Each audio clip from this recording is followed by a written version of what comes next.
TeraFlex's roof rack crossbar kit for the JL, JT, and JK is the perfect system to allow you to attach a cargo case or small tent to your Jeep's hardtop. The crossbars are designed for 10 series T-nuts, but it also has a T-slot for a wide range of accessory mounting options.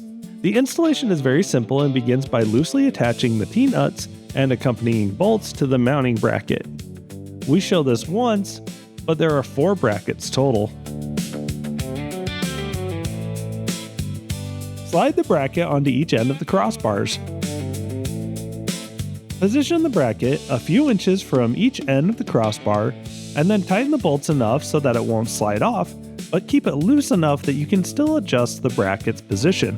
Place the assembly onto the hardtop. The spacing between the 2 crossbars is based on what you're putting on the roof. The most important thing is to evenly distribute the weight across the hardtop. Make sure the brackets are at least 6 inches from the edge of the drip rail, and we recommend not placing them on the freedom panels. Once the brackets are positioned, install the outer clamp onto the bracket using the socket head screws.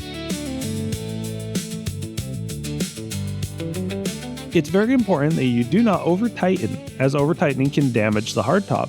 It's admittedly a little tight to get a torque wrench in there, but if you can, use it. Otherwise, use your best judgment. Make sure the crossbar is centered. Then final tighten the 4 bolts under each bracket. Install any accessories before putting the end caps onto the crossbars. Thanks for watching.